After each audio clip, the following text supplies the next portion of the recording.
Bezzecchi leading from Bagnaia. And there Bastianini heading out on circuit as well. He's down in 17th place at the moment. On the combined standings, there's just over 3/4 of a second between Marco Bezzecchi and Aleix Espargaro, P1 to P18.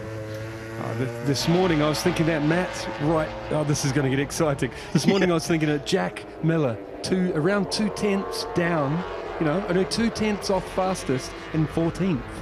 That was wild. Hey, so look who he's picked here. He's gone behind Maverick Vinales. Remember here a couple of years ago when Maverick was on the Yamaha and he just absolutely, completely... Maverick's brain. He did, didn't he? This is just the Marc Marquez psychological warfare, isn't it? He's thinking about what happened here 2 or 3 years ago when Maverick just crumbled on that factory Yamaha. That was kind of the beginning of the end, wasn't it, of Vinales' factory Yamaha career. Now then, a couple of rides are rolling out of it. They don't want to be leading some fast rides around. Bagnaia has got Bezzecchi for company. As he mentioned, there's just a solitary point between those two going into the sprint race here tomorrow.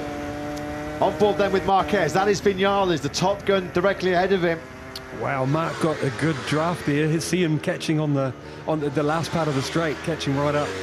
You can see, look at Vinales really being aggressive, pushing that Aprilia to its absolute limit as they climb up towards the Poggio Secco section. This is turn 3, and they'll climb up to 3rd gear, close to 240 kilometers an hour, back then through Materazzi and Borgo San Lorenzo, turns 4 and 5. And look at Marc Marquez hugging the rear tyre of Vinales' factory Aprilia. They both drop down now through this spectacular Casanova Savelli section, and they are both on course for P1 at the moment. And what Mark risks to do this, Matt.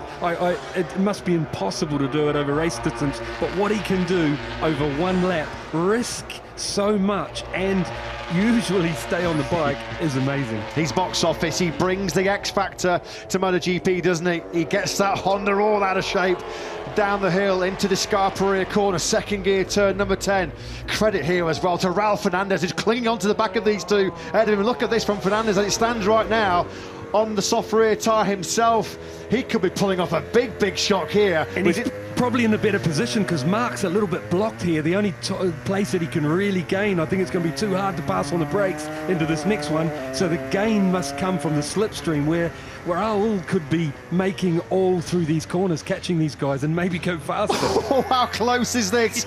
Not inches, not centimetres, millimetres between Maverick Vinales' rear tyre and Marc Marquez's front tyre. Marquez then perfectly placed here in the slipstream as they nudge 360 kilometres an hour over the crest they go. Vinales and Marquez does take advantage. He leads with a 1:45.691, but his fellow Honda rider Alex Rins to keep an eye on. Rins has taken it. Strap yourselves in, folks, brace yourselves, because this is going to be an electric final 2 minutes here in P2 Mugello. Alex Rins makes it a Honda 1-2. That was Fabio Di Giannantonio, wasn't it? Hurtling through the gravel trap there with Rins for company as well. Those two have had their exchanges in this session. That was a scary one for the Giannantonio, the pole man here last year. And now Pecco Bagnaia and Bezzecchi come to the fore in front of their home crowd. Bagnaia now leads the way with a 1:45.436. Broken ankle? What broken ankle? No problemo for the Italian so far. Rins then gets pushed back down to 3rd. Martin gets up into 4th. And now Bastianini up into 5th. And Zarco, also, all those Ducatis leaping up there, 4th, 5th, 6th. And what, just over a minute remaining. Raul Fernandez still clinging on to a place inside that top 10. The Giannantonio then on the inside, you can see it was snaking left and right on the brakes into San Donato. There was no way that was going to stick. Alex Rins on the outside, pretty fortunate there not to get skittled, wasn't he? Is there more late drama here coming? Maverick Vinales had just set a fastest first sector of this session, but something happened to Vinales in sector 2 because he lost a whole chunk of time. Here is the man though. The beast is back with a bang, isn't he? What a ride this is by Bastianini in 5th place. Let's look further down the field. Alex Marquez at the moment, quickest in P1, he's 12th. Fabio Quartararo, this is a big lap coming in for the Frenchman. He's the Arrabbiata 2 right now, at the moment, not good enough. Clock ticking now, 30 seconds remaining. Quartararo 14th. Estimated position at the moment, only up into 12th spot. Let's try and catch our breath. Aleix Espargaro, one of many walking wounded here. He's down in 20th place. Alex Marquez then, a 1:45.928 puts him on the fringes of the top 10. He will get one more lap at it.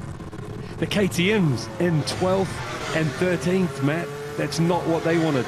It looks like this lap's going to be cancelled as well, doesn't it, for Fabio Quartararo? Did he come through San Donato when the yellow flags were out for the Gianantonio incident?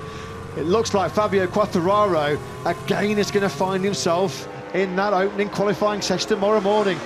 Quartararo then comes over the line. He will take the checkered flag. Whether this lap is cancelled or not is immaterial because it wasn't good enough. So Fabio Quartararo, having been second this morning in P1, looking really good, looking back to his best on that soft rear tyre. It has not worked out, has it, for El Diablo? He's going to be bitterly disappointed. Here is Alex Marquez then. He has got some work to do here. 11th, a 1:45.928. It was only 700ths away from getting in through. Pecco Bagnaia spent so much of the day so far, as Simon's pointed out, working on his race pace. And when he had to find the hot lap on the soft tyres, the world champion does what he does so often. And there's a big kick of dust up there coming through Arrabbiato 2. That's turn 9. It's Taka Nakagami.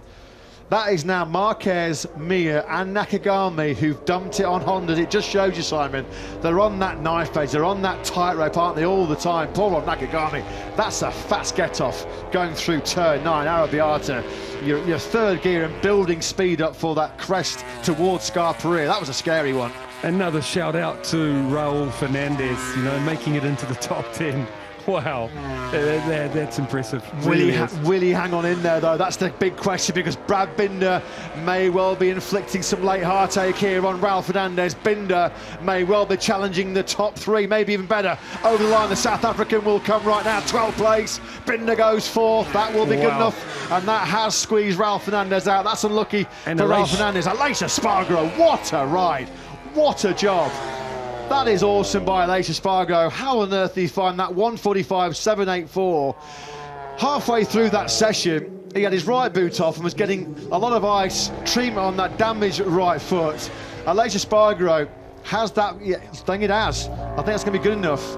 Maverick Vinales, his factory Aprilia teammate, got pushed out. And Alex Marquez from P1 to P13 in the 2 sessions.